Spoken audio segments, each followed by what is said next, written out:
আজকে ভাগবতীয় কথা আমরা আরম্ভ করছি। গতকাল আমরা এই মধ্যলীলা চৈতন্য চরিতামৃতের 20 পরিচ্ছেদ সনাতন গোস্বামী এবং মহাপ্রভুর মধ্যে যে কথোপকথন, সনাতন শিক্ষা, সামান্য কিছু আস্বাদন করেছিলাম। তাতে 3টা বিষয়ের উপরে আলোকপাত করেছিলেন মহাপ্রভু সনাতন গোস্বামীকে সামনে রেখে জীব শিক্ষার জন্য, যেটা আমাদের মানব জীবনে এবং যারা সাধন ভোজন করতে যায় তাদের কাছে একান্ত প্রয়োজন। এই 3টি বিষয় হচ্ছে সম্বন্ধ, অবধি এবং প্রয়োজন। তাতে প্রশ্ন করলেন সনাতন গোস্বামী যে প্রভু, আমি তো সাধন কি এটা আমি জিজ্ঞেস করতে জানি না, আপনার কাছে কি প্রশ্ন করব এরকম আমরা কিছু জানা নেই। তবে একটা আমার অনুভব হয়েছে যে আমি কে, কেন আমার এই দুঃখ কষ্ট দিচ্ছে, ত্রিতাপ জ্বালা, আর কিভাবে কি পন্থা অবলম্বন করলে এই ত্রিতাপ জ্বালা থেকে আমি মুক্তি পাবো। তাতে মহাপ্রভুর আমরা যে বলেছিলেন সেটা আমরা গতকাল আস্বাদন করেছিলাম। তাতে বলছিলেন যে আমি কে প্রশ্নে বললেন যে জীবের স্বরূপ হয় কৃষ্ণের নিত্য দাস, এই সম্পর্ক তিনি বললেন।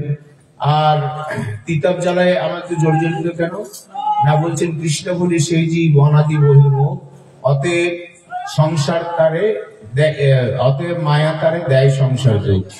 তার মানে আমরা আমাদের তিতাব জ্বালা ভোগ করতে হচ্ছে কেন না, যেহেতু আমরা ভগবানকে ভুলে গেছি, ভুলে গিয়ে অনিত্য সংসার, এই সংসারকে আপন করে নিয়েছি, যার জন্য আমরা দুঃখ জ্বালাই ভোগ করে থাকি। কেমন হিত হয়? তাহলে কিভাবে হিত হবে? তাহলে একমাত্র সংসারটাকে যে আমরা মনে করেছি যে এটা আমার, বা সংসারে দাস হয়ে গেছি, আমাদের স্বরূপত হচ্ছে আমরা কৃষ্ণের দাস। কিভাবে? তো সেই জন্য ভগবান করেছেন কি, মায়ামুক্ত জীবের নাহি সতত কৃষ্ণ জ্ঞান, জীবের কৃপায় কইল কৃষ্ণ বেদ পুরাণ। সমস্ত গ্রন্থ তিনি রচনা করে গেছেন, গ্রন্থরূপে ভগবান বিরাজমান। যদি প্রকট লীলা হতো তাহলে প্রকট লীলার মধ্যে তার রূপ, তার গুণ, তার লীলার মধ্যে আমরা চাক্ষুষ ভাবে দর্শন করতে সৌভাগ্য হতো, তাহলে ওই লোভে আমরা ভগবানের কিছু আমরা সাধন ভোজন করতে পারতাম। কিন্তু সেটা সুযোগ নেই, আমরা এখন অপ্রকট লীলার মধ্যে রয়েছি। তাহলে অপ্রকট লীলার মধ্যে গ্রন্থ রূপে এইগুলোতেই এই জ্ঞানটা আপনি পাবেন, অন্য কোথাও পাবেন না। কারণ যে বিষয়ের যে এক্সপার্ট, তার কাছে যদি না যাওয়া যায় তাহলে সেই তত্ত্ব কি জানা যাবে? আপনার ছেলেটাকে আপনি ইংরেজি পড়াবেন, তো ইংরেজি মাস্টারমশাইয়ের কাছে যদি এক্সপার্ট ইংরেজি মাস্টারমশাইয়ের কাছে যদি না দেন, তাহলে ওর শিক্ষাটা ভালো হবে কি? যদি অঙ্ক পড়ান, তাহলে অঙ্ক মাস্টারমশাই তো দরকার হবে। তো ঠিক তেমনি যারা এই আধ্যাত্মিক তত্ত্ববেত্তা, যারা সেই তত্ত্ববেত্তা সাধুগুরু বৈষ্ণবের সান্নিধ্যে যদি আমরা যাই, তাহলে তাদের কাছ থেকে বেদ পুরাণের যে সিদ্ধান্তগুলো আমরা জানতে পারবো, এবং এই সিদ্ধান্তগুলো নিজের জীবনে তার অতিবাহিত করতে পারবো, প্রতিফলিত করতে পারবো, আমরা কর্ম করতে পারবো, তবে তো আমরা এগোতে পারবো। সেই জন্য কৃপা করে তিনি বেদ পুরাণ সৃষ্টি করেছেন।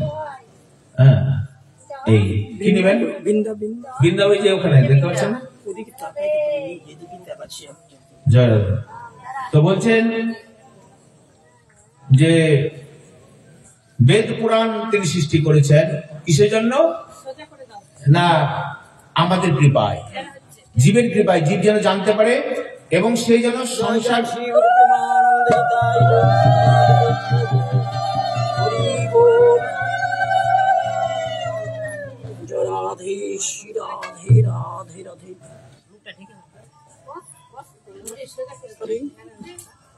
এদিকে ফুলগুলো পড়ে যাচ্ছে সব।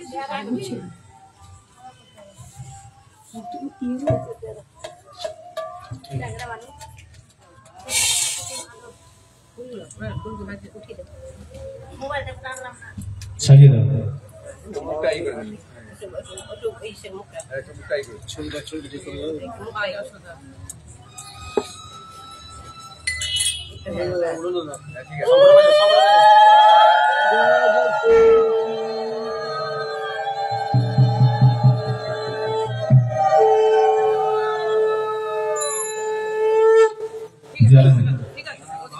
এই ফুলের মালাটা কি ওই দিদি করেছে না? আচ্ছা, ফুলের মালা এই ফুলটি কি ধুয়েছেন? ফুল কখনো ধুতে নেই, এটা জেনে রাখেন। আপনি যখন ফুলটা চয়ন করবেন, না না কোনো কিছু ধুবেন না, ফুল যেমন আছে সেইভাবেই ঠাকুরের চরণে দেবেন। হ্যাঁ, ওটা ওটা ধোয়া ঠিক নয়, ওটা নিষেধ আছে ধোয়া। জয় রাধে। তো গুরু, শাস্ত্র গুরু খুব মনোযোগ সহকারে শুনবেন, কারণ আমাদের রাস্তা অনেক বড়, সময় খুব কম। সূত্রাকারে আমি বলে যাচ্ছি, কারণ সবগুলোর ব্যাখ্যা এত বেশি আছে যেটা ওই 1-1.5 ঘন্টায় বলা সম্ভব নয়। তাই সূত্রাকারে বলে যায়, সেইগুলো আপনার এই চৈতন্য চরিতামৃত নিশ্চয়ই আপনাদের কাছে আছে, যদি না থাকে নেবেন। গীতা যদি না থাকে গীতা নেবেন, বাড়িতে অধ্যয়ন করবেন।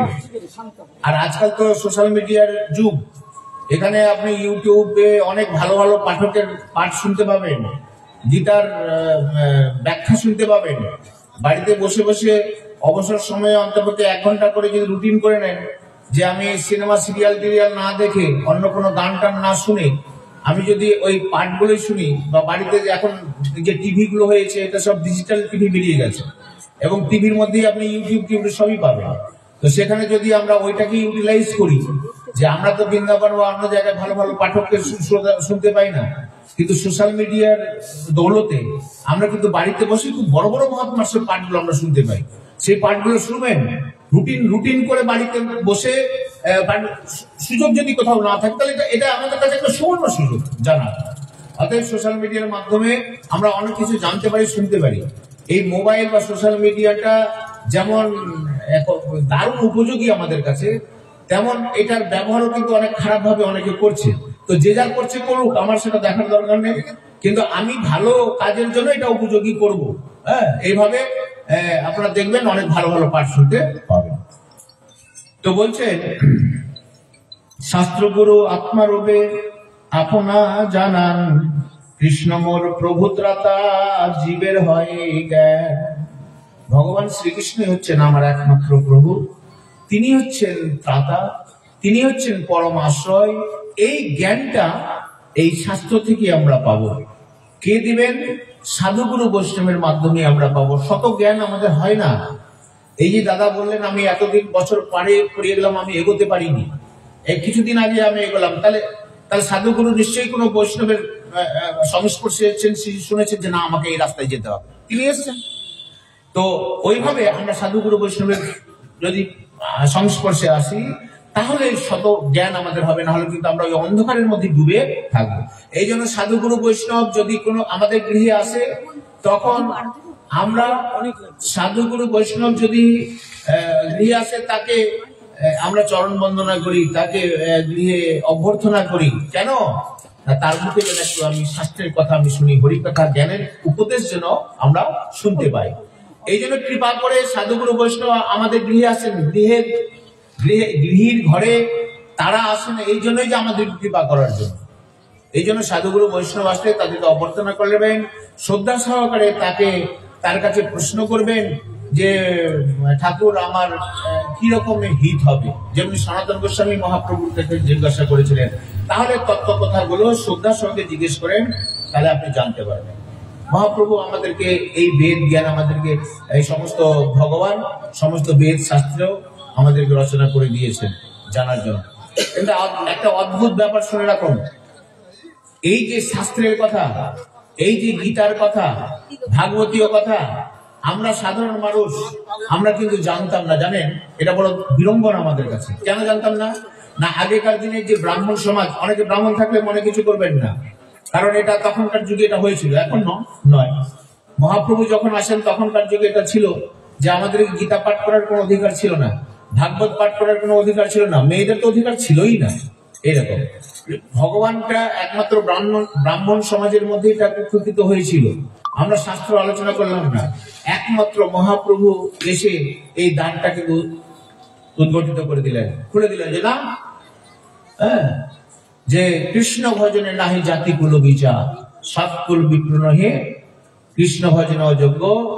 সবাই কিন্তু যোগ্য কৃষ্ণ ভজন, সৎকুল বিপ্র হলেও সেই যে যোগ্য তা নয়, চন্ডাল হলেও কিন্তু সে যোগ্য। এই জন্য কৃষ্ণ ভজনে নাহি জাতি কুল বিচার, তিনি দাঁতটা খুলে দিলেন। তখন আমরা জানলাম যে সত্যি তো জন্মগত কি ব্রাহ্মণ হয় না, কর্ম থেকে ব্রাহ্মণ হয়। চন্ডাল ঘরে কেউ যদি ব্রহ্মজ্ঞানী হয় তো চন্ডাল সে ব্রাহ্মণ হতে পারে, আর ব্রাহ্মণ ঘরে যদি চন্ডালের মতো আচরণ করে তাহলে সে চন্ডাল, সে ব্রাহ্মণ নয়। তো আজকালকার কেউ মনে কিছু করবেন না যদি ব্রাহ্মণ থাকে। আমরা দেখি যেতেছে কালী পুজো করতে যাচ্ছে বা অন্য কোনো পুজো করতে যাচ্ছে, কি বলবো বলাটা আমার ঠিক নয়, কিন্তু তবুও এটা সে মদ খেয়েছে কালী পূজা করতে, একজন ব্রাহ্মণ। তাকে সকালবেলা কালী পুজো করে যখন ও বেরোচ্ছে তো টলমল করে আমি যাচ্ছি, আমি কি ব্যাপার আপনি এভাবে, আপনি ব্রাহ্মণ মানুষ, আপনি পুজো করতে গেছেন? হ্যাঁ, তো যাই হোক অনেক কথাই বললো, যাই হলো। তো দেখলাম যে সে এইভাবে এই আচরণ দ্বারা। আচ্ছা, তারপরে দেখুন এই যে জেনারেশনটা আছে ব্রাহ্মণ সমাজের মধ্যে, বিশেষ করে তার আগের জেনারেশন দেখুন, তারা কিন্তু নিরামিষ খেত, সব ব্রাহ্মণ পরিবারে তারা কিন্তু আমিষ গ্রহণ করতো না। এখন দেখেন এখনকার ব্রাহ্মণরা তারা মুরগি, মাছ, মাংস, ডিম সবকিছু ওদের চলে। এই পরিবর্তনটা দেখেন কিরকম। হ্যাঁ, তো তখনকার ব্রাহ্মণরা খুব সাত্বিক ব্রাহ্মণ ছিল, তো তারা সমস্ত কিছুগুলো নিজের কুক্ষিত করে রেখেছিল, যে সমস্ত শাস্ত্র মহাপ্রভু সেটা কিন্তু দাঁড় করে দিলেন। এই যে প্রেমের কথা বলা হচ্ছে, এই যে রাধা মাধবের কথা, প্রেমের কথা বলা হচ্ছে, এই যে বৃন্দাবনে আপনারা ঘুরে ঘুরে আসছেন মায়ের সাথে, এই বৃন্দাবনের তো কিছু ছিল না, তো জঙ্গল ছিল। মহাপ্রভু যদি না আসতেন, আমাদের গৌড়ের যে রূপ সনাতন গোস্বামী কে যদি মহাপ্রভু কৃপা না করতেন, তারা গিয়ে এই সমস্ত তীর্থগুলো উদ্ধার করেছে, যার জন্য ব্রজবাসীর বিভিন্ন জায়গায় মহাপ্রভুর বৈঠক আছে। এখানে এই জায়গায় রাধাকুণ্ড, শ্যামকুণ্ড তো মহাপ্রভু আবিষ্কার করেছেন, ওটা ধানের ক্ষেত ছিল, কি জানে না তো। কিন্তু মহাপ্রভু নিজে গিয়ে, যেহেতু মহাপ্রভু হচ্ছেন স্বয়ং ভগবান শ্রীকৃষ্ণ ব্রজেন্দ্র নন্দন, তিনি রাধাবাবু অঙ্গীকার করে নবদ্বীপে আসেন জীবকে শিক্ষা দেওয়ার জন্য। তো একমাত্র স্বরূপ শক্তির বৃত্তি তার ধামটা, যেহেতু তিনি নিজে থেকে যদি সেখানে না যান তাহলে কিন্তু সেটা কেউ উদ্ধার করতে পারে না। সেই জন্য মহাপ্রভু নিজে থেকে ওই রাধাকুণ্ড, শ্যামকুণ্ড, ওই ধানের ক্ষেতকে আবিষ্কার করেছিলেন। এটাই হচ্ছে রাধাকুণ্ড। সেই থেকে রাধাকুণ্ডের সংস্কার হলো। আজকে রাধাকুণ্ড, শ্যামকুণ্ড, রঘুনাথ দাস গোস্বামী সেখানে তার কৃপা করলেন, তারই পার্শ্ব রূপ গোস্বামী, সনাতন গোস্বামী সেখানে গেলেন। আরো যত ব্রজের মধ্যে 84 ক্রোশ ব্রজের মধ্যে যত তীর্থ রয়েছে সমস্ত কিছু আবিষ্কার করছেন। টেরবন, জাবর থেকে আরম্ভ করে, কোকিলাবন থেকে আরম্ভ করে, দ্বাদশ বন থেকে আরম্ভ করে সমস্ত কিছু কিন্তু এই পার্শ্বগুলো আবিষ্কার করেছে। হ্যাঁ, তাই বলছেন এখানে যে এই প্রেমের সন্ধানে কিন্তু আমরা জানতে পারতাম না, জানেন, এটা সন্ধান আমরা জানতে পারতাম না যদি মহাপ্রভু না থাকতেন। এই যে রাধা কৃষ্ণ প্রেম, এত রাসলীলার কথা শুনছেন, এত প্রেমের কথা, ভাগবতীয় কথা, ভাগবত পুরোপুরি কুক্ষি করতেছিল ব্রাহ্মণদের কাছে, আমরা জানতেই পারতাম না। মহাপ্রভু এটা খুলে দিলেন। সেই জন্য মহাপ্রভুর কাছে আমরা অসংখ্য কৃতজ্ঞ, যাকে বলা হয় যে মহাপ্রভু কৃপা আমরা কখনোই ঘুরতে পারি। আমাদের দেশের মানুষ, গ্রামের মানুষ মহাপ্রভু, আজকে তার মহাপ্রভুর বাণীটা কিন্তু আমরা হৃদয়ে নিতে পারিনি। খুব দুঃখের কথা। আজকে এই ফিলোজফিটাকে সনাতন ধর্মের চৈতন্য চরিতামৃত গীতার যে ফিলোজফিটা রয়েছে, সেই ফিলোজফিটা আমরা তার গ্রামের মানুষ হয়েও আমরা গ্রহণ করতে পারিনি। বিদেশি লোকরা গ্রহণ করেছে। দেখেন ইউটিউব খুলে বিদেশিরা দেখেন কত রকম পয়সাওয়ালারা, ধন সম্পত্তি, বিলাসবহুল তাদের জীবন, আমাদের থেকেও সবকিছু ত্যাগ করে আজকে গলায় মালা। আমরা তো গলার মালাটা নিয়েও দ্বিধা করি, তিলক করতেও দ্বিধা করি, কে কি বলবে, একাদশী ব্রতটা করতেও দ্বিধা করি, পাশের বাড়ির বৌদিটা আমাকে টিটকারি মারবে কিনা, এ তো বড় ভক্ত হয়ে গেছে, আবার একাদশী করছে, ইত্যাদি ইত্যাদি। তো এইগুলো কথা বলে আমরা সব সরে যাই। কিন্তু দেখুন ওই বিদেশিরা আমাদের কালচারটাকে, ওরা পড়াশোনা করে দেখেন এই ফিলোজফিটাকে গ্রহণ করেছে। তারা হরে কৃষ্ণ কৃষ্ণ কৃষ্ণ হরে হরে, হরে রাম রাম রাম হরে হরে তারা গ্রহণ করেছে, আর এই কীর্তন তারা করছে। তাহলে আমাদের পজিশন, আমাদের পজিশনটা দেখুন কোন জায়গায়। এটা আমাদের বিড়ম্বনা। তাই আজকে আমরা মহাপ্রভুর কাছে অত্যন্ত কৃত। এই রাধার প্রেম, এই ভক্তিমার আমরা জানতেই পারতাম না। হ্যাঁ, তাই বৈষ্ণব কবি গাইছেন, যদি গৌর না হইত তবে কি হইত, কেমনে ধরিতাম দে। যদি গৌর না হইত তবে কি হইত, কেমনে ধরিতাম দে রাধার মহিমা প্রেম রস সীমা রাধার মহিমা প্রেম রস সীমা জগতে জানাত কে যদি গৌর না হইত তবে কি হইত কেমনে ধরিতাম দে মহাপ্রভু না আসলে এই রাধার মহিমা রাধা কে প্রেম রস কি এগুলো কিচ্ছু আমরা জানতে পারতাম না মধুর বৃন্দা বিপিন মাধুরী প্রবেশ করিসা মধুর বৃন্দা বিপিন মাধুরী প্রবেশ করিসা বড় যুবতী ভাবের ভগতি বড় যুবতী ভাবের ভগতি সকতি হইত যদি গৌর না হইত তবে কি হইত কেমনে ধরিতাম দে ব্রজের প্রেম আমরা জানতে পারতাম না সেই জন্য গাও গাও পুন গৌরাঙ্গের গুণ গাও গাও পুন গৌরাঙ্গের গুণ স্মরণ করিয়াম এ ভব সাগরে এমন দয়াল না দেখি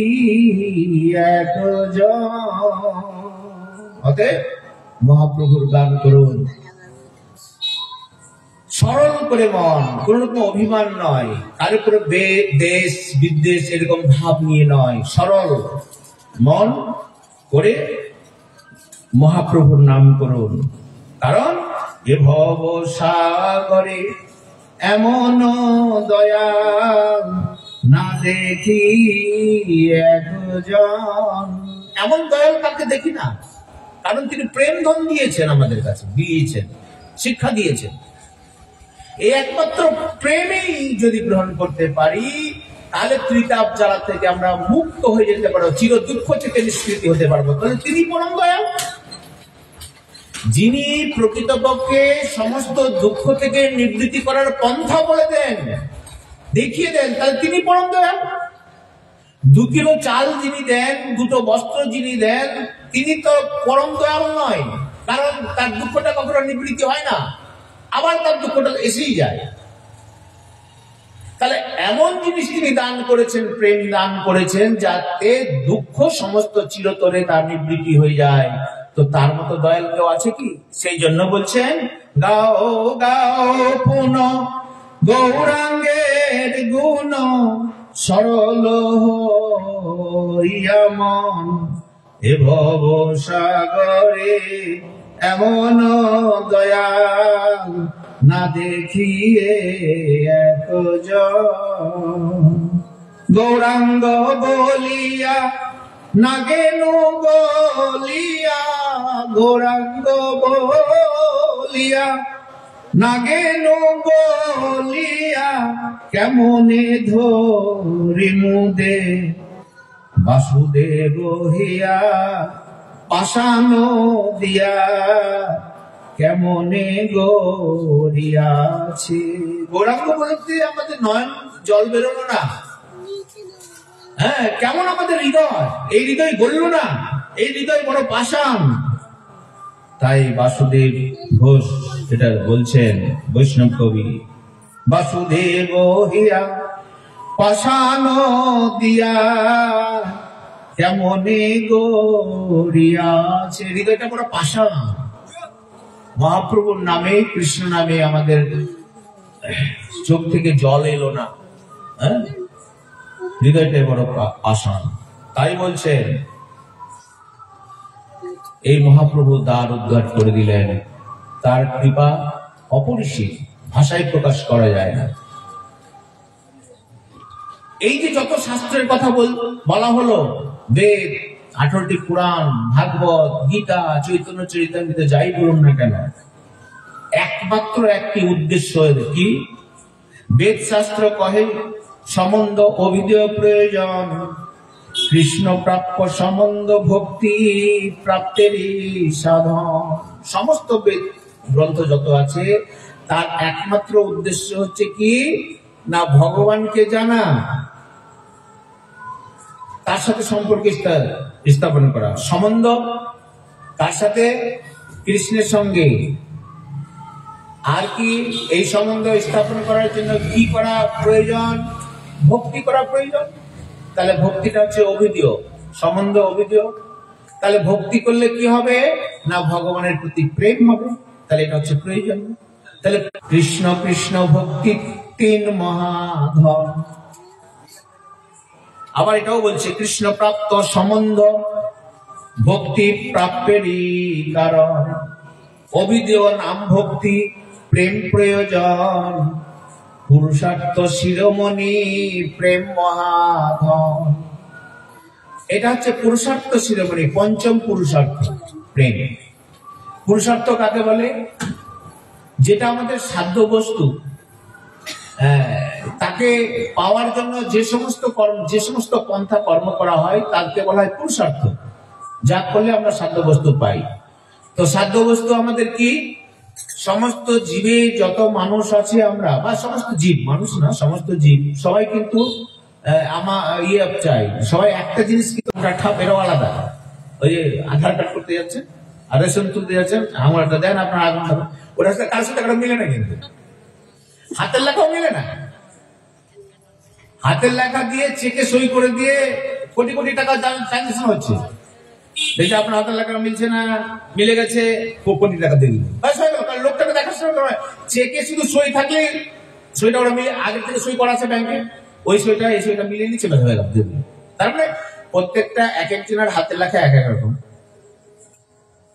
আলাদা আলাদা সবারই। তাহলে এত ভেদ থাকার পরেও কিন্তু আমাদের প্রাণদের মধ্যে একটা জায়গায় সবাই মিল আছে। সেই মিলটা হচ্ছে কি, যে আমরা সবাই কিন্তু আনন্দ চাই, সুখ চাই, সুখ চাই, সুখ চাই। এই সুখের জন্য 4টি পুরুষার্থ আছে, ধর্ম, অর্থ, কাম, মোক্ষ।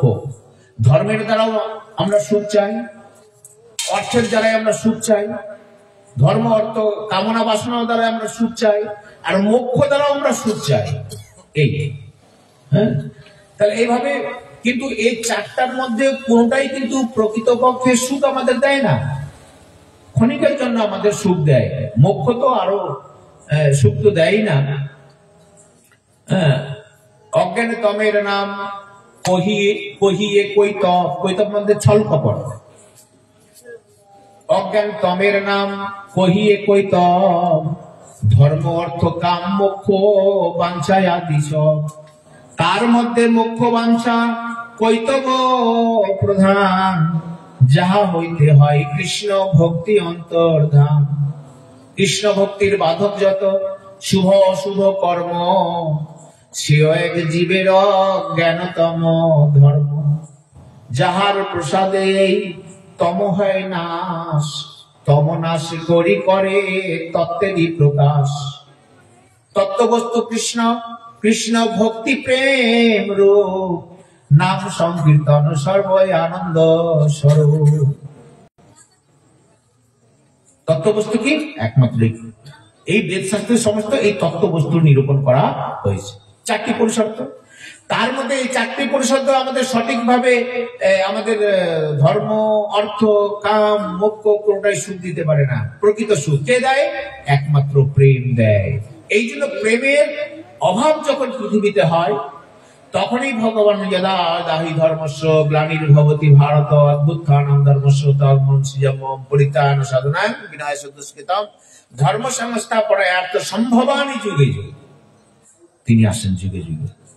প্রেমের অভাব, প্রেমের অভাব হলে কি কামের উদ্ভব হবে। কামের যেখানে উদ্ভব হবে তখন ভক্তদেরকেও আস্বাদন করা, এই একটা তার অদ্ভুত কৃপা। তো তিনি যখন আসেন তখন নিজেও সেই প্রেম রস আস্বাদন করেন, আর ভক্তদেরকে, এটা হচ্ছে মুখ্য কারণ। আর অসুর নিধন টিধন হচ্ছে গৌণ আনুষঙ্গিক ফল আছে, ওগুলো হচ্ছে আনুষঙ্গিক ফল। উনি আসলে এইসব কাজগুলো করেন। তাহলে এইভাবে পঞ্চম পুরুষার্থ হচ্ছে আমাদের প্রেম। প্রেমে একমাত্র আমাদের সুখ দিতে পারে, আনন্দ দিতে পারে, এছাড়া অন্য কোনো কিছুই দিতে পারে না। অতএব ভক্তি কৃষ্ণ প্রাপ্তির উপায়, অভিধেয় বলি তারে সর্বশাস্ত্র গায়। হ্যাঁ, অতএব ভক্তিটা হচ্ছে আমাদের সমস্ত শাস্ত্রের মধ্যে বলা হচ্ছে যে কৃষ্ণ প্রাপ্তির, প্রেম প্রাপ্তির একমাত্র উপায় হচ্ছে ভক্তি। তো এটা কে জানিয়ে দিবে আপনাকে? সাধুগুরু বৈষ্ণব গুরুদেব? এটা না জানিয়ে দিলে আপনি জানতে পারবেন না তো। আচ্ছা, আপনার বাবা কিছু ধন, আপনার যদি বাবা একটা কলসির মধ্যে সব সোনা রূপা, আগেকার দিনে এরকম করতো, হ্যাঁ, এই সোনা রূপা যেসব ধন সম্পত্তি ছিল কলসিতে বেঁধে সব ঘরের মধ্যে পুঁতে রাখতো বা কোনো জায়গায় পুঁতে রাখতো। এখানে অনেক খনন হয়েছে, রাস্তা রাস্তা খনন হয়েছে, অনেক জায়গায় কিন্তু মোহর টোহর পাওয়া গেছে, কিন্তু আগেকার দিনে এটা হতো। তো সেই গুপ্ত ধন যদি কেউ না সন্ধান দেয় সে পাবে কি? সে দুঃখেই থাকবে। কিন্তু তখন কেউ যে জানে, এই তোর বাবা তো ওইখানে ওই ধনটা রেখেছে, যা ওটাকে এ কর, তুই পেয়ে যাবি। তো তখন গিয়ে যদি ও সেটা খনন করে, তারপর দেখি না কলসি পাওয়া গেল, তাহলে ওর দুঃখ নিবৃত্তি হয়ে গেল। ঠিক তেমনি আমরা দুঃখের সংসারের মধ্যে রয়েছি। তো এটা কোনো তত্ত্বদর্শী গুরু যদি আমাদেরকে সেই দিক নির্দেশ করে দেয়, এই দেখ তুই এইভাবে করছিস, দেখ এইভাবে করলে কিন্তু তুই এই ধন পাবি, প্রেম ধন পাবি, চির সুখ পাবি। তাহলে যেরকম ধন পেলে একজন সংসারী মানুষ সুখী হলো, ঠিক তেমনি এই সংসারী মানুষ চিরসুখী হতে পারে একমাত্র প্রেম ধন পেলে। এটার সন্ধান দেয় একমাত্র গুরুদেব। এই শাস্ত্র, গুরু শাস্ত্র, গুরু বাক্য ঐক্য করে জীবন যদি আমরা প্রতিবাহিত করতে পারি, তাহলে সেই আনন্দ, সেই সুখ আমরা নিতে পারবো, না হলে কিন্তু তার আগে পাবো না। তৈছ ভক্তি ফল কৃষ্ণ প্রেম উপজয়, প্রেমে আস্বাদন হইলে ভবনাশ হয়। দরিদ্র নাশ ভবক্ষয় প্রেমের ফল নয়, ভোগ প্রেম সুখ মুখ্য প্রয়োজন হয়। প্রেম হলে সুখ হয়, ভবনাশ হয়ে যায়। কিন্তু প্রেমের ফল কিন্তু এটা নয় যে আমার তিতাব, এটা আনুষঙ্গিক ফল হবেই, ওটা প্রেমের ধর্মই তাই। প্রেম যদি আপনার হয় তাহলে তিতাব জ্বালা অটোমেটিক আপনার চলে যাবে। প্রদীপ জ্বালালে অন্ধকারকে তাড়ানোর জন্য লাঠি সোটা কিছু প্রয়োজন নেই, ধাক্কা ধাক্কি দেওয়ার কোনো প্রয়োজন নেই, পারবেন না আপনি। প্রদীপটা জ্বালালে অন্ধকার চলে যাবে। ঠিক তেমনি প্রেম হলেই এই আনুষঙ্গিক ভাবে সমস্ত অন্ধকার দূর হয়ে যায়। কি হয় তখন? ভোগ প্রেম সুখ মুখ্য প্রয়োজন হয়। সেই জন্য বলছেন বেদ শাস্ত্র কহে সম্বন্ধ অবিধেয় প্রয়োজন, কৃষ্ণ কৃষ্ণ ভক্তি প্রেম তিন মহাধন। অতএব সমস্ত শাস্ত্র মন্থন করে নিলে সবারই কিন্তু ইন্ডিকেশন কোন দিকে? ভগবানের দিকে। আপনি যত পুরাণ আছে, আচ্ছা বলুন, মনসা মঙ্গল, শিব পুরাণ, যত পুরাণ রয়েছে তাদের এক একটা গ্রন্থে একই জনকে ভগবান। আপনি যদি মনসা মঙ্গল পড়েন তাহলে মনসাই সব, আপনি যদি শিব পুরাণ পড়েন শিবই সব। তো এই পুরাণগুলো তৈরি করা হয়েছে কেন? না সবাই কিন্তু বহুনাং জন্মান্তে জ্ঞাননাম কপদন্তে বাসুদেব সর্বমতে সমাহাত্ম দুর্লভ। সবাই কিন্তু কৃষ্ণ ভক্ত হতে পারবে না। কৃষ্ণ ভক্ত নিষ্কাম, অতএব শান্ত, ভক্তি মুক্তি সিদ্ধিগামী, সকলেই অশান্ত। তো আমরা তো সিদ্ধি চাই, আমরা ভগবানের দিকে, ভগবান শ্রীকৃষ্ণের দিকে চট করে যেতে চাই না, কারণ কামনা বাসনা করতে হয়েছে আছে। তো আমি যদি আজকে বলি যে আপনারা নিরামিষ ত্যাগ করতে হবে, নিষ্কাম ভাবে ভজনা করতে হবে, তাহলে আমাদের এই আসর ছেড়ে অনেকেই চলে যাবে, বলছে যে না এই পদ্ধতি ঠিক নাই, এই প্রথমে নিরামিষ খেতে হচ্ছে, তারপরে আবার আর যে আসরে বলা হয় যে না না না সপ্তাহে একদিন আপনি নিরামিষ খেলেই হবে, আর একটু নাম টাম করবেন তাহলেই হবে। তো তখন আপনি বলবেন না এই পদ্ধতিটা ভালো, এটা ঠিক, এখানেই যায়। তো ওইখানে দেখেন কত ভিড়, আর আমাদের কৃষ্ণ ভক্তের ভিড় নাই, একটু অল্প ভিড়, কারণ এখানে চাওয়া পাওয়ার ব্যাপারটা নেই। হ্যাঁ, ত্যাগের ব্যাপার, এখানে সব ত্যাগেরই ব্যাপার। তো আর ওইখানে হচ্ছে সব গ্রহণ করো, ফলে ওইখানে বেশ ভালো হয়, হ্যাঁ, সবাই ভিড় হয়। আমাদের এখানে যেটা এখন কেউ দীক্ষা নিতে আসলে আমরা বললাম নিরামিষ ভোজন করতে হবে, এটা কথা শুনেই ও পালিয়ে একদম। আর কোনো অনেক গুরু আছে বলছে না না, কেউ বলেছে না, মাগুর মাছের ঝোল খাও, পাত্তা মাছের ঝোল খাও, অসুবিধা কি আছে? আত্মাকে কষ্ট দেওয়া উচিত নয়। আত্মাই যখন ভগবান, তাহলে ওকে কষ্ট দেওয়া উচিত নয়। আপনি খান, তা বলবে যে না এই গুরুদেব ঠিক আছে, এখানে যাওয়া ভালো, এটা করতে হবে। তো এরকম এক গুরু মা এসে আরেক গুরুর কাছে বলছে যে দেখেন আমার ছেলেটা তো মদ করে গেল, মদ খায়, অসামাজিক, তো কি করে কি করা যায়? তো যখন ভালোই করেছে আপনার ছেলে, মদ করেছে তো খারাপ কি? আপনি তো বলছিলেন যে মাছ যখন আপনি খাচ্ছিলেন যে আত্মাকে কষ্ট দেওয়া উচিত নয়, তো সেই জন্য মাছ খাচ্ছে, তো ভালো।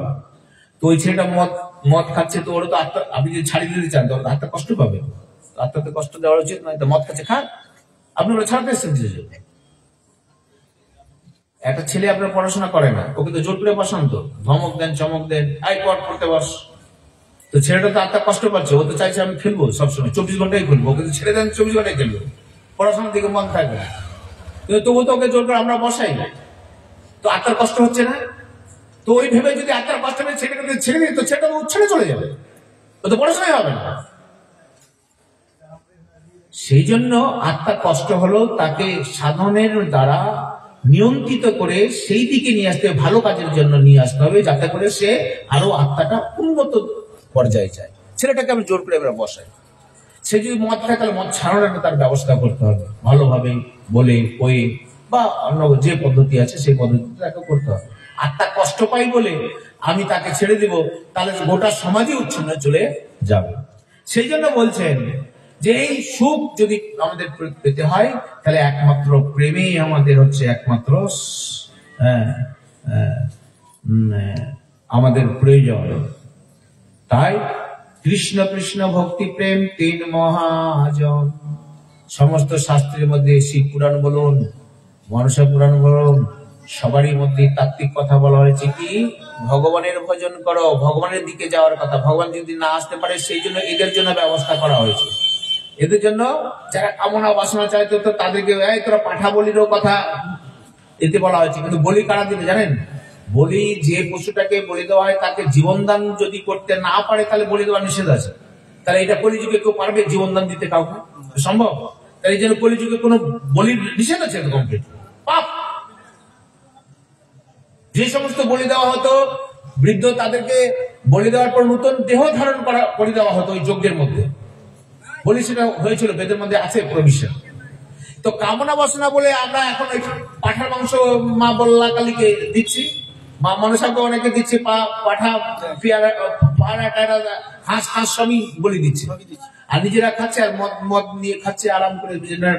ঠাকুরের প্রসাদ, গাঁজাও খাচ্ছে, ভোলে বাবার প্রসাদ, সেখানে যায় না। তার প্রসাদ যদি হয় তাহলে ভোলে বাবা তো বিষ খেয়েছিল, আপনি বিষ খান দেখুন, ভালো ভালো বুঝতে পারবেন? না ওই জায়গায় আমি ফেলিওর, তো ওই জায়গায় যখন ফেলি তো আপনি গানে খাচ্ছেন কেন? হ্যাঁ, ভগবানের সঙ্গে কোনো অনুকরণ করা যায় না, অনুসরণ করা যায় সাধুগুরু বৈষ্ণব। তো এই হচ্ছে বিষয়। তো বলছেন কৃষ্ণ কৃষ্ণ ভক্তি প্রেম 3 মহাদান। অতএব একমাত্র উদ্দেশ্য হচ্ছে সমস্ত শাস্ত্রের মধ্যে ভগবানের দিকে যাওয়া, ধীরে ধীরে কামনা বাসনা ত্যাগ করে দেওয়া। কিন্তু তবুও এই বেদশাস্ত্র আমরা পড়েছি কেন না, আজ না হোক কাল হোক সেই লোকগুলো যেন কৃষ্ণমুখী হতে পারে। এই জন্য হলো না, সে দেবতারই পূজা করুক। করতে করতে কোন সাধুগুরু বৈষ্ণবের পাল্লায় যদি পড়ে যায়, দেবতার পূজা করতে করতেও কৃষ্ণ দিকে আসবে। সর্বভৌম ভট্টাচার্য, প্রভাবানন্দ সরস্বতী, এরা সব ব্রহ্মজ্ঞানী ছিলেন, ভক্তি মার্গের লোক ছিল না। এরা মহাপ্রভুর সংস্পর্শে এসে এরা সমস্ত ওই ব্রহ্মজ্ঞানী ত্যাগ করে ভক্তি মার্গে আসলেন। কি করে? এরা বেদজ্ঞ সবাই। উদ্ধব এ তো জ্ঞানী, সরস্বতীর আপনার বৃহস্পতির শিষ্য প্রহ্লাদ, উদ্ধব। তাহলে উদ্ধব যে বৃহস্পতির শিষ্য, ভাগবতে আপনারা শুনেছেন উদ্ধব সংবাদ, ব্রজগোপীদের কাছে যখন গেলেন তার যত জ্ঞান ছিল সব জ্ঞান ফিউজ। ওই যে ব্রজগোপীরা ঘুটে কোরানি, এদের মধ্যে যে ভাব ভক্তি আছে আমার মধ্যে তো নেই। আমার কাছে শুধু জ্ঞানেরই ভান্ডার আছে, কিন্তু ভক্তি আমার সমস্ত জ্ঞান ফিউজ। ওই যে ভগবান মুচকি মুচকি হাসছে, আমি তোমাকে ওই জন্যই পাঠিয়েছিলাম, তোমার একটা অভিমান ছিল তো মনের মধ্যে। ও তো বুঝতে পারলেন যে আমার একটা জ্ঞানের অভিমান ছিল, আমি বৃহস্পতির শিষ্য, আর এত সব জ্ঞানী কথা, আর ব্রজগোপীদের কাছে সেই জ্ঞান আর নেই, কেবলমাত্র ভক্তি আস্বাদন করে তিনি ভক্তি মার্গে চলে আসেন। তাহলে এরকম দেবতার পূজা করেও কেউ সেই জন্য এই বিধানটা দেওয়া হয়েছে। এদেরকে রাখা যাবে না, সবাই কৃষ্ণ ভক্ত হবে না প্রথম প্রথম। ও সমাজের মধ্যে তো এই মদ খাওয়া নিষেধ, তো মদ খাওয়া যদি নিষেধই হয়, তাহলে মদের দোকানের লাইসেন্স দিচ্ছেন কেন? লাইসেন্স দিয়েছেন তো সরকার, ওই দেখেন দোকান করা আছে, সবাইকে মদ খায়।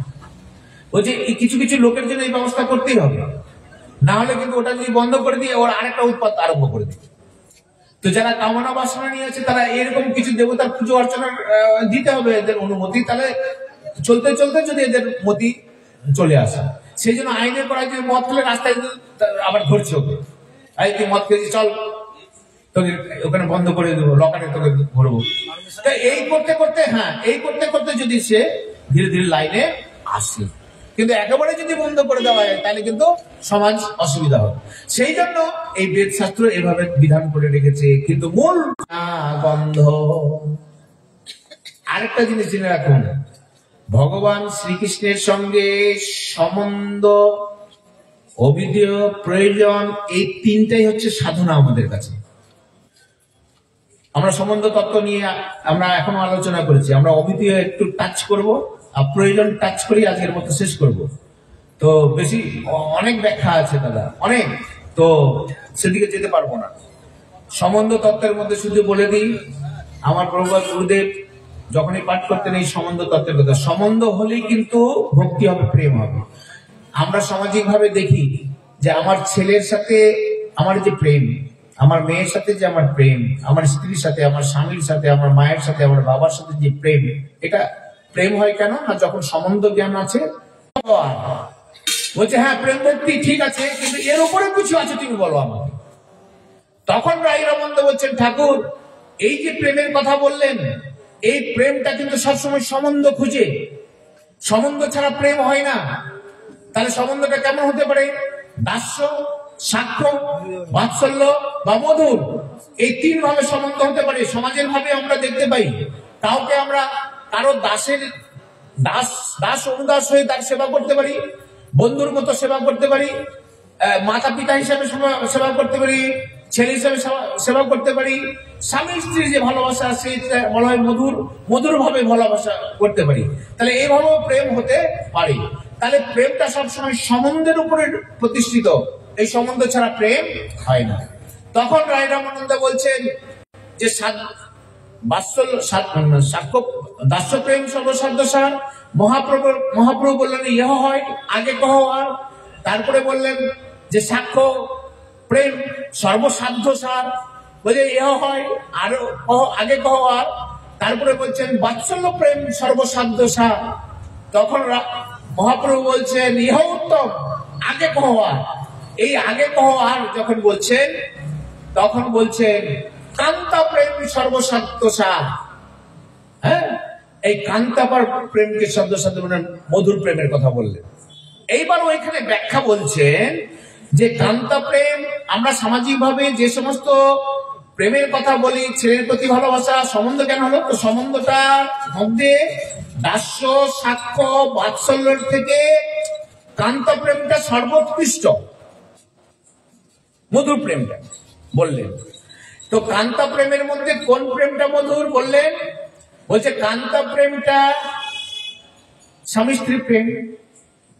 রায় রামানন্দ বলছেন প্রভু আমি যে কান্তা প্রেমের কথা বলিনি, তাহলে এর থেকে, তাহলে স্বামী স্ত্রীর কথা যদি এটা না বলা হয়, তাহলে এর পরে আর কোনো তত্ত্ব আছে কি? বলছে আছে, খুব গোপনীয় তত্ত্ব, এটা সব জায়গায় প্রকাশ করাও যায় না, বিড়ম্বনা হয়ে যায়। আর এটা প্রকাশ করতে গিয়ে সমাজের মধ্যে অনেক অপসম্প্রদায় সৃষ্টি হয়ে গেছে। যারা আসল তত্ত্বটা বুঝে না, তারা অপ্রাকৃত এই তত্ত্বটাকে না বুঝে প্রাকৃত জ্ঞানে এইটাকে নিয়ে গিয়ে সমাজের মধ্যে, বৈষ্ণব সমাজের মধ্যে কলুষিত তৈরি করে, যে অপসম্প্রদায় তৈরি হয়ে গেছে এই কান্তা প্রেমকে নিয়ে। রায় রামানন্দ বলছেন সেই কান্তা প্রেমের কথা আমি বলছি না, যে প্রেমটার মধ্যে স্বামী স্ত্রীর ভালোবাসা থাকে সেই প্রেমটা কিন্তু সর্বগ্রাহী সর্বস্থিতি থাকে না। কারণ প্রেমটা স্বামী স্ত্রীর সঙ্গে যখন তার বিবাহ হয়, এই বিবাহকালীন পদ্ধতিতে স্বামী স্ত্রীর মধ্যে যে বিবাহের আগে যে ভালোবাসাটা ছিল, বিয়ের পরে সেই ভালোবাসা আছে আমার দুটো ছেলে মেয়ে আছে, ওই জন্য নাহলে কবে আমি ঘর বাড়ি ছেড়ে চলে যেতাম, আমার এই পোতাটা হয়েছে নাতিটা হয়েছে আর আমার দুটো ছেলে মেয়ে আছে, নাহলে তোমার সাথে আমি সংসার করতাম না। তো গেল প্রেম, তাহলে প্রেমটা গেল কোথায়? বলছে এটা কিছু করার নাই, এটা সংসারের ধর্ম। এই বিয়ে বলে যে জিনিসটা, এই বিয়ে হওয়ার পরে যে প্রেমটা ছিল আগে লুকিয়ে লুকিয়ে প্রেম করে, আপনারা তো প্রেম করে কেউ বিয়ে করেনি জানেন না সামাজিক ভাবে, আর যারা প্রেম করে বিয়ে করেছে তারা খুব ভালো করে জানে। তো ওইখানে যে প্রেমটা ছিল বিয়ের পরে সেই প্রেমটা নষ্ট হয়ে যায়, থাকে না। এর উদাহরণস্বরূপ অনেক কথা আছে, বুঝলেন তো, সময় নাই। আচ্ছা, আপনারা যখন সিনেমা দেখতে যান তখন 3 ঘন্টা তো খুব ভালো করে একদম জড়ালে, তো 3 ঘন্টা তো খুব ভালো সিনেমা দেখেন, শাহরুখ খান আর হেমা মালিনী থেকে আরম্ভ করে আর যত নায়ক নায়িকা আছে তাদের সিনেমা দেখেন, তো খুব রসের সঙ্গে দেখেন, তর্জমা প্রাপ্ত, একদম মনে হচ্ছে যেমন নায়ক নায়িকার মধ্যে ঢুকে গেছেন আপনি। 3 ঘন্টা কি ব্যাপার হলো বুঝতে পারলেন না। এবার সিনেমা যখন শেষ হলো আপনি বেরিয়ে গেছেন, তো আপনাকে জিজ্ঞেস করলো কি ব্যাপার, হয়ে গেল শেষ? হ্যাঁ, নায়ক নায়িকা মিলন হয়ে গেল, বই শেষ। তারপরে নায়ক নায়িকা যত বিয়ে হওয়ার পর রস শেষ, সিনেমাও শেষ। আর যতক্ষণ রস ছিল তাদের মধ্যে হাসি ঠাট্টা, কত রকম কৌতুক ভাব ছিল, নাচ গান ছিল, ততক্ষণ এবার রসে ছিলেন আপনি। আর ওই বিয়ে যখন হয়ে গেল সব রস শেষ, বই শেষ, এবার আমরা 3 ঘন্টা বই শেষ। আপনি যখন উপন্যাস পড়েন, উপন্যাস এই মোটা উপন্যাস, আজকাল উপন্যাস পড়া তো শেষ হয়ে গেছে, এখন মোবাইলের যুগে ওই উপন্যাস গ্রন্থ আর কেউ পড়েই না। তো উপন্যাস পড়লে নায়ক নায়িকা তো থাকি, সেই মেম্বারের মধ্যে সে প্রেমটা কিন্তু ভাগাভাগি হয়ে যাওয়াতে প্রকৃতপক্ষে যে প্রেমটা স্বামীর জন্য আর কতটুকু থাকে, সেই জন্য প্রেমটা হ্রাস পেয়ে যায়। কিন্তু তারপরেও আর একটা প্রেম আছে যেটা সম্পর্কে আমি আর বেশ বিস্তারিত যাব না, কিন্তু ওটা গভীর জিনিস। সেটা কি? কারণ ভগবান সে প্রেম রস নির্যাস করতে এসছেন, সে উন্নত উজ্জ্বল রস, যে রসটা সন্ধান মহাপ্রভু দিয়েছেন, নিবৃত নিকুঞ্জের রস। সেই রসটা কেমন রস? এই কান্তা প্রেম নয়। হ্যাঁ, এই রায় রামানন্দ তখন বলছেন এই প্রেমের কথা আমি বলছি না, হরগৌরীর প্রেমের কথা বলছি না, স্বামী স্ত্রী প্রেমের কথা বলছি না। এই পাড়ার একটি কৃষ্ণ বলে যে ছেলে আর এই পাড়ার রাধা বলে একটি ছেলে, তারা দুজন প্রেম করলো, এই প্রেমের কথা আমি বলছি না প্রভু। এই প্রেমটা অদ্ভুত একটি প্রেম দৃষ্টান্ত দেওয়া হয়েছে। রাধার কৃষ্ণের পাশে যে রাধিকা, এটা কিন্তু তার স্ত্রী নয়, তারা স্বামী স্ত্রী। তার রাধা কৃষ্ণ এরা স্বামী স্ত্রী নয়, তাই এটা কি? এটা প্রেয়সী তত্ত্ব, প্রেমিকা যাকে বলা হয়। এই প্রেমিকাটা মানে কিরকম প্রেমিকা? সে তো আইন বসুর স্ত্রী। তাহলে প্রেমিকাটা হলো কিরকম? ওই যেটা পরকীয়া প্রেম। তাহলে পরকীয়া প্রেমের মধ্যে যে রসের উল্লাস, ব্রজ বিনা কুত্রাপি নাহি ইহার বাস। তাহলে পরকীয়া রসের যে পরকীয়া প্রেমে মনের মধ্যে আমাদের অনেক কিছুই চলে, কিন্তু মনটা আমরা সব গোপন করে রাখি। আমরা পরকীয়া, অন্যের স্ত্রীর প্রতি ভালোবাসা, অন্য পুরুষের প্রতি ভালোবাসা, এটা গোপন রাখি আমরা। কিন্তু এই বিষটা আমাদের মধ্যে আছে, সমস্ত জীবের মধ্যে রয়েছে, পর পুরুষে ভালোবাসা, পর স্ত্রী পুরুষকে ভালোবাসা। কিন্তু প্রাকৃত জগতে নিন্দনীয়, অপরাধ, এটা হয় না কখনো। অপ্রাকৃত জগতে শুদ্ধ তত্ত্ব, বিশুদ্ধ তত্ত্ব, সেখানে কিন্তু কোনো অপরাধের জায়গা নেই। কারণ ওখানে প্রেমটা হচ্ছে নির্মল, এইখানে ওইটা হচ্ছে প্রকৃত প্রেম। প্রেমের পরিভাষা কি? যেটা হচ্ছে অন্যের সন্তুষ্টি বিধানের জন্য যা কিছু করা হয়, আত্ম ইন্দ্রিয় প্রীতি ইচ্ছা তারে বলি কাম, কৃষ্ণ ইন্দ্রিয় প্রীতি ইচ্ছা ধরে প্রেম নাম।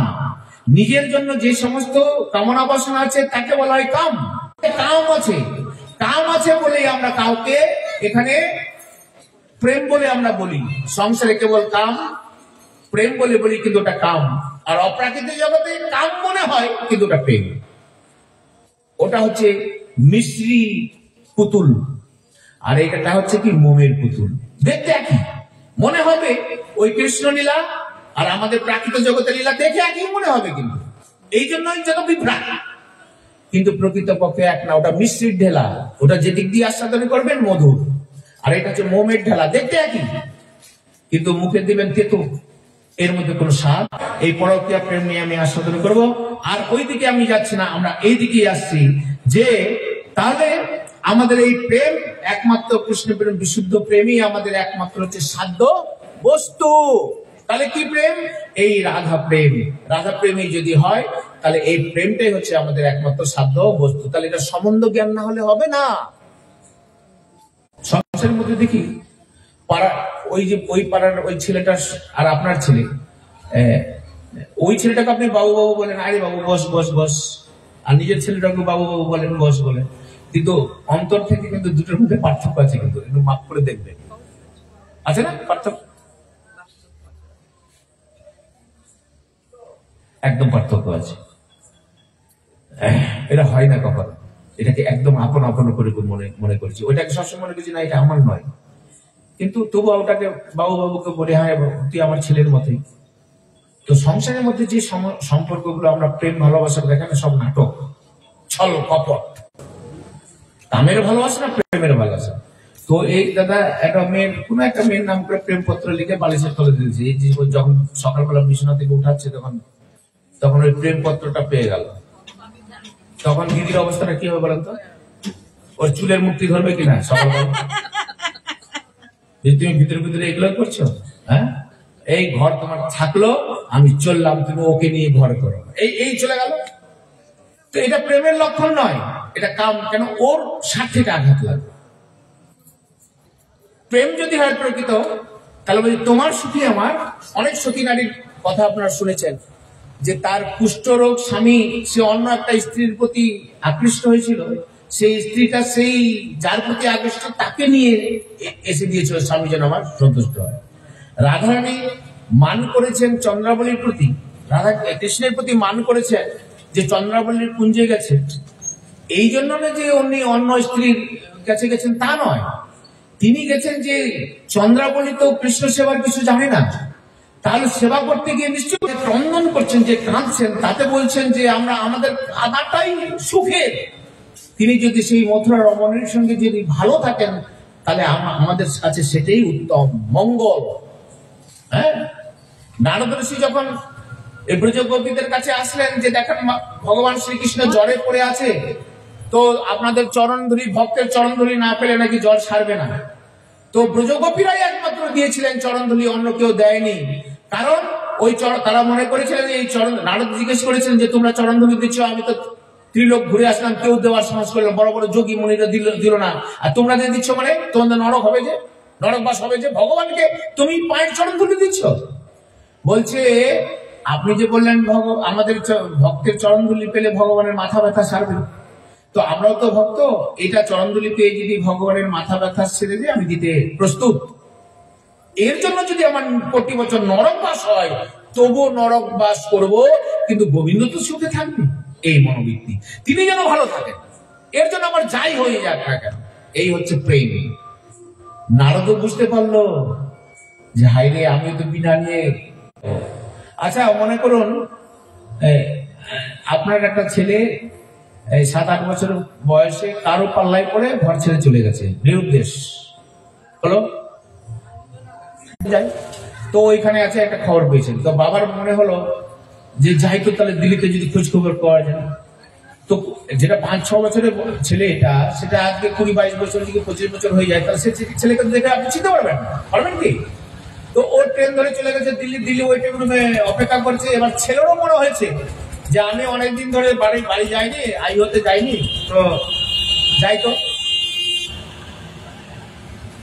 তো ও স্টেশনে এসে ওয়েটিং রুমে দুজনেই, মা বেটা বাপ দুজনেই কিন্তু ওয়েটিং রুমে চলে এসছে, কিন্তু কেউ কাউকে চেয়ে না। বাপ গামছা পেতে রেখেছিল বসার জন্য ওয়েটিং রুমে। এবার ছেলেও এখানে এসে বসে পড়েছে, দুজনে ঝগড়া লেগে গেছে। আমরা কে গামছা মে কাहे উঠাও আছে, দুজনে হিন্দিতে গালাগালি আরম্ভ করে দিল। এই দুইজনে একদম মারপিটের করতে, কথা বলতে বলছে হ্যাঁ আমি বাঙালি কা বাচ্চা হ্যাঁ, বাঙাল কা হ্যাঁ, ও বলছে হাম ভি বাঙাল কা হ্যাঁ। এই বাংলা যখন বলেছে, দেখবেন পরদেশে গিয়ে বাঙালি কোথায় কি আছে, বাঙালি হলে কিন্তু একটা হিন্দুতা ভাব চলে আসে। যখনই বাঙালি বলেছে না, তখন তাদের মধ্যে যে তীব্রতা ছিল গালের একটু কমেছে। যখনই বলেছে আমি মালদার লোক, আমিও মালদার লোক, তখন দেখা যাচ্ছে আরেকটু ক্লোজ হয়েছে। আর যখনই বলেছে আমি আইহর, আমার নাম অমুক, হ্যাঁ আপনি আইহর, আমিও তো আইহর, আমার বাবার নাম অমুক, বাটাচ্ছি, তাহলে তো আমি তো আমার ছেলে, তুই ও বলছে তাহলে তো তুমি আমার বাবা। দুইজনে গলা ধরাধরি করে ব্যাস কাঁদতে আরম্ভ করে দিয়েছি। তখন তো কেউ চিনত না, তাদের মধ্যে সম্বন্ধ জ্ঞান ছিল না, ফলে তাদের মধ্যে বিতৃষ্ণা হয়েছে, ঝগড়া করেছে। এখন সম্বন্ধ জ্ঞানটা হয়ে গেল যে ও হচ্ছে আমার পিতা, এই হচ্ছে আমার ছেলে। যেই সম্বন্ধ জ্ঞান হলো দুজনে কোলাকুলি করতে আরম্ভ করে দিল। ঠিক তেমনি আমাদের ভগবানের সঙ্গে সম্পর্ক সম্বন্ধ জ্ঞানটাই আমরা হারিয়ে ফেলেছি, ফলে তার প্রতি প্রেম আমাদের হয় না। এই সাধুগুরু বৈষ্ণবের জায়গায় যখন আমরা শুনবো যে প্রকৃত সম্বন্ধ গোবিন্দের সঙ্গে, সংসারের সঙ্গে আমাদের কোনো সম্বন্ধ নাই, এটা একটা নাটক, ছল কপট ছাড়ানো কিছু নেই, এটা একটা রঙ্গমঞ্চ, এইটা যদি মাইন্ডে আমাদের সেট হয়ে যায়, তাহলে গোবিন্দের সঙ্গে প্রকৃতপক্ষে আমাদের সম্বন্ধ, তাহলে সেইভাবেই আমরা চলবো। এই হচ্ছে আমাদের সম্বন্ধ জ্ঞান। এরপরে এই সম্বন্ধটা স্থাপন করার পর আমাদের কি প্রয়োজন বলছে, এরপরে আমাদের প্রয়োজন হচ্ছে অবিদেয় তত্ত্ব। অবিদেয় মানে ভক্তি তত্ত্ব। এই ভক্তি তত্ত্বটা কিভাবে আসবে শুনুন কয়েকটা কথা, তারপরে এটা আমরা শেষ করব। শুনুন, বলছেন যে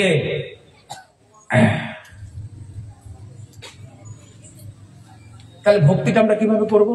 সম্বন্ধ বুঝে নিলাম ভগবান শ্রীকৃষ্ণের সঙ্গে, এটা হয়ে গেল, একদম নির্ণয় করে নিলাম, এটা লক করে দিলাম একদম সঙ্গে সঙ্গে। আপনাদের ব্রেন এটা লক করে দেন যে আমাদের সম্বন্ধ একমাত্র ভগবান শ্রীকৃষ্ণের সঙ্গে, কারোর সাথে সম্পর্ক নেই। তাহলে কথাটা আবার অন্যভাবে নিবেন না, কারোর সাথে সম্পর্ক নেই বলে আজ বাড়ি থেকে আবার ঝগড়াঝাড়ি কারোর সাথে করবেন না। সবারই সাথে থাকবেন, মিলেমিশে থাকবেন, মন থেকে কারোর সাথে সম্বন্ধ রাখবেন না। নাতিপোতা হলেও মনে করবেন যে এ আমার নাই, আমি কর্তব্য জ্ঞানে শুধু কর্ম করবেন, কর্তব্য জ্ঞানে স্বামীকে খাওয়াবেন, সবাইকে খাওয়াবেন, বেটাকে খাওয়াবেন, সবাই, কিন্তু মনে করবেন এ আমার নয়। এই হচ্ছে কে আমি একমাত্র ভগবানের, ভগবান একমাত্র আমার, এরা আমার কেউ নাই। কারণ আমার সঙ্গে এরা কেউ আগেও ছিল না, পরেও থাকবে না, অতএব এখনো নাই। সিদ্ধান্ত হচ্ছে এই যে আগে ছিল না, এই জিনিসটা 100 বছর আগে ছিল না, 100 বছর পরেও থাকবে না, তাহলে এখনো কিন্তু এটা নাই, এটা এখনো নাই। কিন্তু আমরা দেখতে পাচ্ছি কেন না, ভগবান সৎ বলে, ভগবানের তৈরি বলে এটাকে সৎ মনে হচ্ছে, এটা ভ্রম। তাই এটা ভ্রম, যেটা দেখছি এটা ভ্রম, এটা মায়া, এটা হচ্ছে মায়া। যেটা নেই, যেটা থাকবেও না, যেটা আমি দেখতে পাচ্ছি এটা মায়া, এটা হচ্ছে অজ্ঞানতা।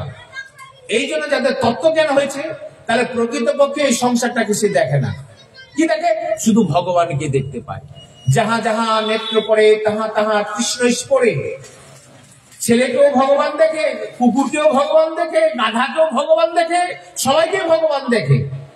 কারণ সে তত্ত্ব তো বুঝিয়ে নিয়েছে, ভগবান ছাড়া, তার বিভূতি ছাড়া অন্য কিছু নেই, তার মধ্যে কোনো জাতি ভেদও নাই। হ্যাঁ, এই তাহলে এটা কি করবো আমরা? তাহলে ভক্তি করতে হবে। তো ভক্তিটা হচ্ছে দুই প্রকার, একটা হচ্ছে বৈধি ভক্তি, আর একটা হচ্ছে রাগানুরাগ ভক্তি। সংক্ষেপে বলে দিচ্ছি। বৈধি ভক্তি মানে কি? শাস্ত্রের অনুশাসনে যে ভক্তি আমরা করি, বা নিজের কামনা বাসনা নিয়ে যাই ভক্তি করি, সেটাকে বলা হয় বৈধি ভক্তি। এই ভক্তিটা গীতা মতে আমাদের যে, আমরা যে প্রকৃতি নিয়ে তৈরি, আমরা প্রকৃতি নিয়ে কি সত্যগুণ, রজগুণ, তমগুণ, এই 3টা গুণ নিয়ে আমরা, আমাদের শরীরের মধ্যে 3টা গুণই আছে।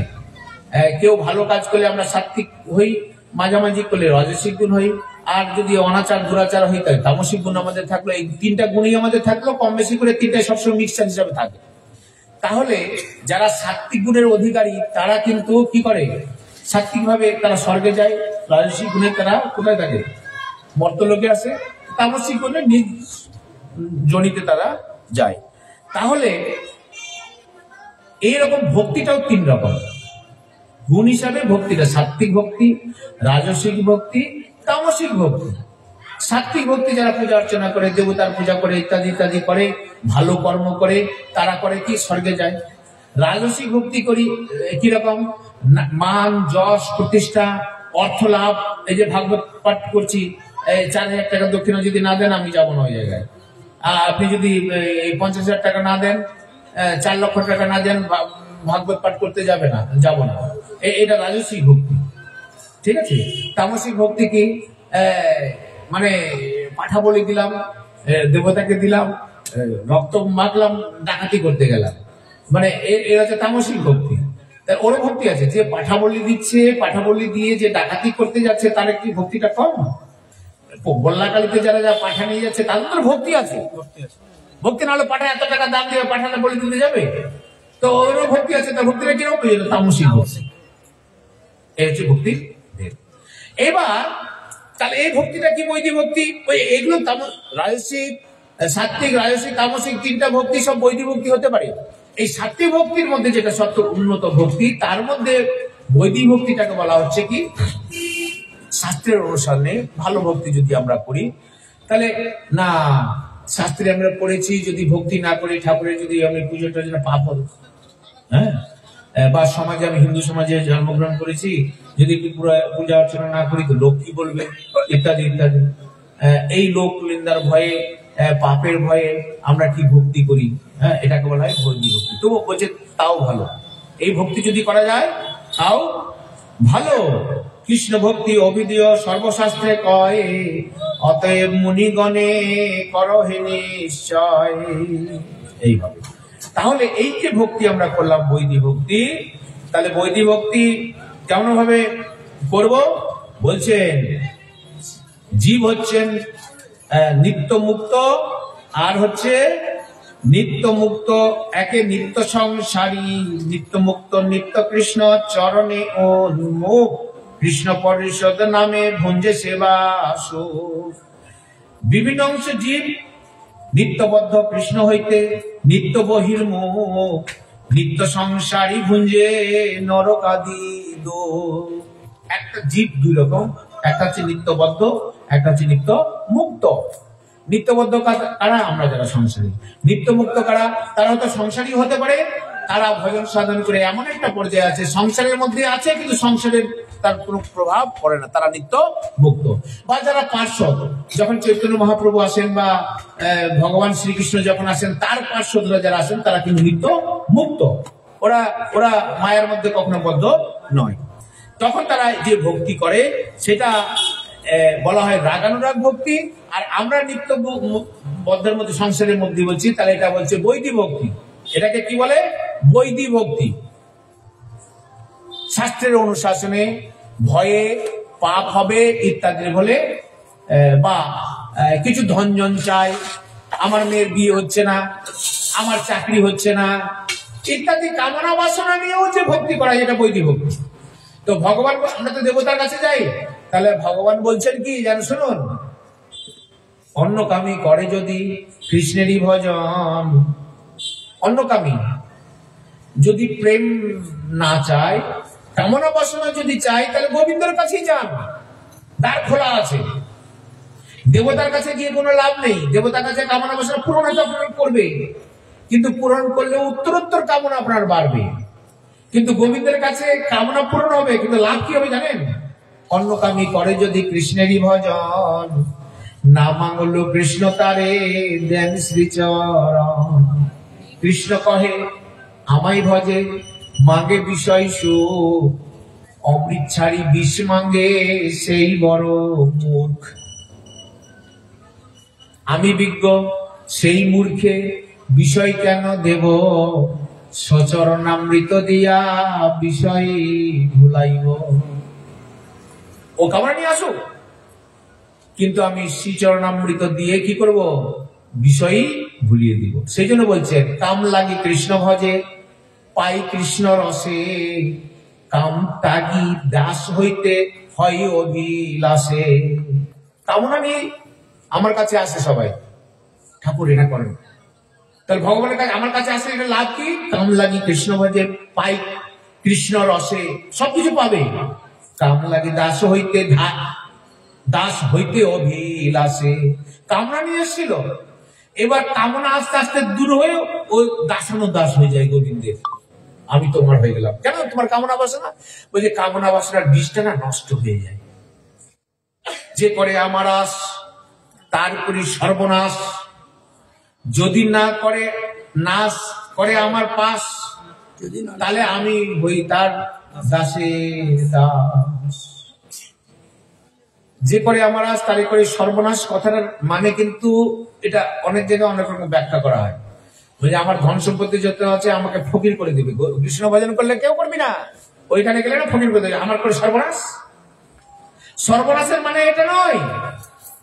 সর্বনাশের মানে হবে যে কামনা বাসনা নিয়ে আপনি এই সংসারের মধ্যে চলছে সেই কামনা বাসনাটাই শেষ করে দেয়, ওইটাই হচ্ছে সর্বনাশ। আমাদের কাছে কামনা বাসনাটা মধুর মনে হয় তো, সেই মধুর জিনিসটা, সংসারের মধুর জিনিসটা যেটা তিতাব জ্বালায় আপনাকে ভোগ করবে, সেটাকে যদি নষ্ট করে দেয়, এটা গোবিন্দের একটা অপার কৃপা। সেই জন্য বলছেন যে আমার কাছে আসলে আমি চরণামৃত দিই আর এই বিষয়টাকে ভুলিয়ে দিই। তাহলে গোবিন্দের কাছে যাওয়াই বুদ্ধিমানের কাজ। এই জন্য বলছেন কৃষ্ণ ভক্ত নিষ্কাম, ইনি হচ্ছে নিষ্কাম। আর কি কৃষ্ণ ভক্ত বড়ই চতুর, এরা এই জন্য এরা চালাক। যে চাইতে যাবো তো অন্য কাছে যাবো কেন, গোবিন্দের কাছে চাই। হ্যাঁ, এই চাওয়া, এই চাইতে চাইতে ভিখারি স্বভাব আমাদের জন্মে জন্মে চলছে তো, কিন্তু চাওয়া আর শেষ হয় না। আপনি আম্বানি থেকে আরম্ভ করে যত কোটি কোটি কোটি টাকা পর লোকজন আছে, এদের চাওয়ার পাওয়ার কোনো শেষ আছে কি? হয়েছে কারো চাওয়ার শেষ? চাওয়ার শেষ কখনোই হয় না, এই আগুনের মতো চলতেই থাকে। হ্যাঁ, তো চাওয়া যেখানে শেষ হবে, যখন আপনার হৃদয় থেকে চাওয়ার শেষ হবে, তাহলে কি হবে? চাওয়া পাওয়ার আকাঙ্ক্ষা আছে বলি তো আমরা জ্বলছি, জ্বালা, এটা হচ্ছে না কেন, ওটা হচ্ছে না কেন, এর জ্বালা। যদি ওই চাওয়া পাওয়াই না থাকে তাহলে শান্ত, আর কোনো জ্বালা নাই। কারণ চাওয়ায় আমার কোন চাহিদাই তো, আমার যেটা ভগবান দিয়েছেন প্রারব্ধ রূপে আমি যা পেয়েছি এতেই আমি সন্তুষ্ট, এর বেশি আমার কিছু আর কোনো চাহিদা নাই। যে যেরকম দিয়েছেন প্রারব্ধ হিসেবে আমরা সেরকম পেয়েছি, সেই হিসাবে আমরা আছি। একজন ভ্যানবেলা যদি মাথা খুঁটেও মরে যায়, সে কি কোটিপতি আর হতে পারবে কি? কখনো কখনো হতে পারবে না। তাহলে যে জায়গায় আছে সেভাবেই কর্ম করে ও যদি চলে, আর মনটা যদি হরিভক্তি থাকে, তার মতো শুদ্ধ প্রকৃত জীবন আর হয় না। আনন্দময় জীবন, শান্তিময় জীবন। এই জন্য অশান্ত কেন? এই কামনা বাসনার জন্য। সেই জন্য বৈদিক ভক্তি আমাদের প্রয়োজন। বৈদিক ভক্তি করতে করতে করতে করতে কি হবে জানেন? কোন সাধুগুরু বৈষ্ণবের বৈদিক ভক্তিতে কিন্তু মুক্তি নাই। বৈদিক ভক্তি করলেও যে আমরা মুক্তি পাবো তা নয়। কোথায় কোথায় গিয়ে মুক্তি হবে? ওই যে একমাত্র রাগানুরাগ ভক্তি, দুটো।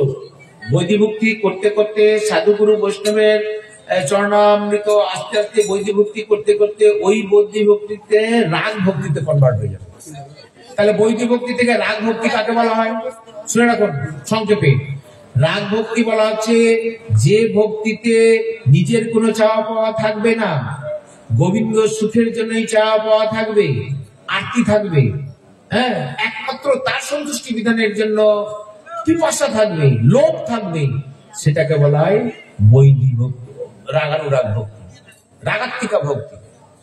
মানে রাগ, রাগ মানে আসক্তি, তীব্রতা, তৃষ্ণা, আকুতি, মিনতি, মানে তার সন্তুষ্টির জন্য, কেবল আমার জন্য কিছু না।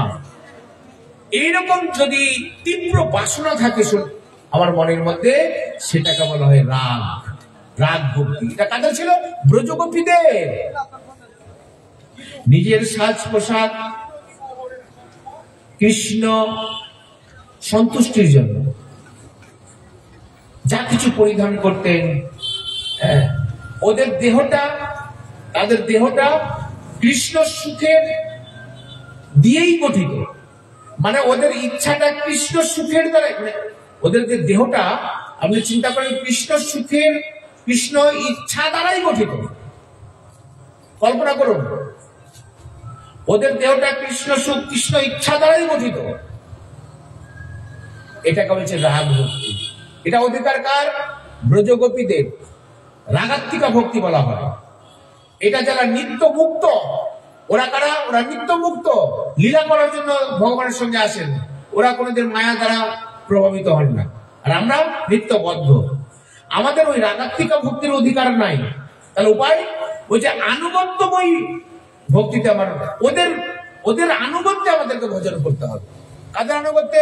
ওই গোপীদের আনুগত্যে। অতএব গোপী ভাব করি অঙ্গীকার, রাত্রি দিনে চিনতে রাধা কৃষ্ণেরই বিহার।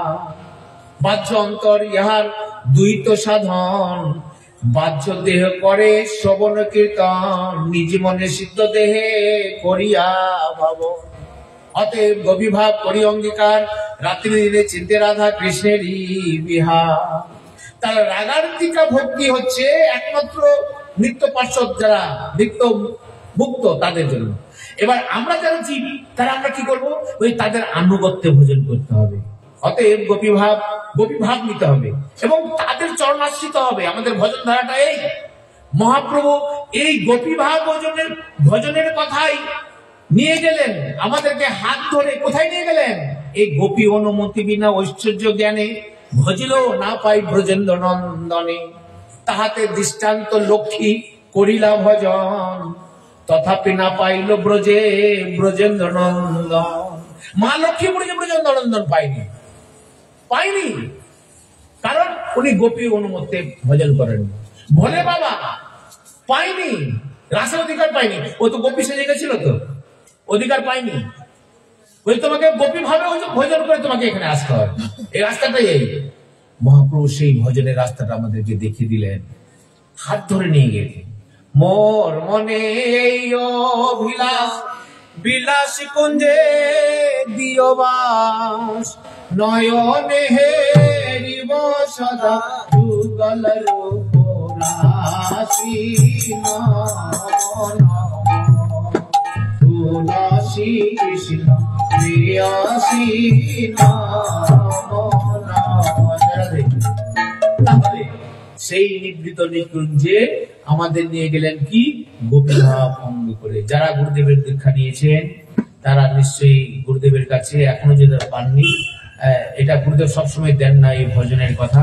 কখন দেন? যখন দেখে যে না, আমি যেগুলো দীক্ষা দিয়েছি মন্ত্রগুলো ভালো ভালো পালন করছে, সাত্বিক ভাবে জীবন প্রসাদ ভোজি হইতে পেরেছে, একাদশী ব্রতগুলো করছে, সবকিছু ভজন করছে, তখন তাকে এই গুরু প্রণালীটা দেয়। গুরু প্রণালীর মানে হচ্ছে সেই নবদ্বীপে একটা ভাব, ব্রজে একটা ভাব। নবদ্বীপে আপনার ব্রাহ্মণ বালক রূপে একটা স্বরূপ আপনাকে নাম দিয়ে দিবে, আর ব্রজে একটা ব্রজ গোপীর নাম আপনাকে দিয়ে দিবে, একটা আপনার বয়স দিয়ে দিবে, আপনার বেশ দিয়ে দিবে, আপনার সেবা দিয়ে দিবে, গুরুদেব দিবেন। দিয়ে ওইটাই আপনার বাহ্য অন্তর দ্বৈত সাধন। বাহ্য দিয়ে আপনি শ্রবণ কীর্তন, পাঠ কীর্তন, অর্চন বর্জন সবকিছু করবেন, আর অন্তরে সিদ্ধ দেহে নিত্য চিন্তন মনন করবেন। কোন চিন্তন মনন? ওই যে অষ্টকল্যাণ লীলা শুনছেন না কীর্তনে, রাসলীলা থেকে আরম্ভ করে, গোষ্ঠ লীলা থেকে আরম্ভ করে, নিশান্ত লীলা থেকে আরম্ভ করে, রসদগান থেকে আরম্ভ করে, উত্তর গোষ্ঠ, ফেরত গোষ্ঠ, সূর্য পূজা, এই যে এই লীলাগুলো কেন করে? অষ্টমী লীলা কেন না? এই লীলাগুলো শ্রবণ করে ওই নিজ মনে সিদ্ধ দেহে করিয়া ভাবন। আপনার যে বেশভূষা আছে, অতএব গভীভাব করিয়া অঙ্গীকার, রূপে গণে ডগবগী সদারব অনুরাগী, বসতি করিব সখী মাছ। ওই ভাব নিয়ে নিজেকে আমি রূপে গণে ডগবগী মনে করবো। পুরুষ অভিমান শেষ, এবার কি গোপী অভিমান হবে। সুন্দর দেখতে, বেশভূষা দেখতে, আর ওই লীলার মধ্যে আপনি প্রবেশ করবেন কি? নিত্য মঞ্জুরি রূপে। এই অধিকার আমাদের মহাপ্রভু এনে দিয়েছেন। এর আগে এই ভজনের কথা কেউ বলেনি। রায়গড় মন্দিরের মধ্যে এই প্রচার করেছেন। যারা গুরুদেবের কাছে এখনো পাননি, সেই ভজনের ধারাটা নিয়ে নিবেন। তাহলে এই রাগানুরাগ ভক্তি দ্বারাই আমরা যদি ভজন করি, তাহলে কি পাবো? আমরা প্রেম পাবো। এই প্রেমই হচ্ছে আমাদের সাধ্য বস্তু। এটা হচ্ছে পঞ্চম পুরুষার্থ। প্রেম ছাড়া ভজন আমাদের নিরর্থক, প্রেম ছাড়া আমাদের এই জীবনও নিরর্থক। অতএব সেই সাধন ভজনের জন্য আমরা প্রকৃত হতে পারি, এটাই ঠাকুরের কাছে আমরা প্রার্থনা করব। এবং গুরুদেব যা গুরুদেব আছে তাদের কাছে নিবেন। এই সাধন সাত্বিক ভাবে জীবনযাপন করুন, প্রসাদ ভোজি হন। প্রসাদ ভোজি না হলে, যার আহার শুদ্ধি যদি না হয় না, তাহলে আহার শুদ্ধি না হলে ধ্রুবস্ফীতি হয় না। আপনার আহার শুদ্ধি যতক্ষণ পর্যন্ত না হয়, একদিনে হবে না। আপনি মনের মধ্যে রাখুন যে ঠাকুর আপনি এমন ভাবে কৃপা করুন যাতে করে আপনার দিকে আমার মত গতি হয়, তো নিশ্চয়ই ঠাকুর কিন্তু আপনার কৃপা করবে। আপনি নিজের সামর্থ্য শক্তি বলে কিন্তু নিরামিষ হতে পারবেন না, আর সাধনা বলে চলতে পারবেন না। এটা শক্তির বলে নয়, এটা কৃপা বলে সবসময় হয়। ভক্তদের কৃপা, গুরুদেবের কৃপা, আর ভগবানের কৃপাই এর মাধ্যমে আসে আমার কাছে। অন্তরে যদি সেই বাসনা থাকে, নিশ্চয়ই ভগবান সেটা পুরো করবেন। নিশ্চয়ই আপনারা সাধন ভোজন করবেন, সাধন ভোজন করে আর এই ভজন মার্গে আপনারা এগোবেন। মহাপ্রভুর কৃপা হলে আবার পরে কোনোদিন এই পাঠ আমরা আস্বাদন করব। খুব অল্প সময়ের মধ্যে অল্প কিছু আমি বললাম, অনেক ব্যাখ্যার জিনিস আছে, অনেক তত্ত্ব কথা আছে, বলে বলে শেষ করা যাবে না। তবে এই দুদিন আমি পাঠ করার পরে যদি কোনো ভুল ত্রুটি হয়ে থাকে আপনারা নিজ গুণে ক্ষমা করবেন। নিতাই গৌর প্রেমানন্দে একবার হরি হরি। জয় জয় রাধে কৃষ্ণ।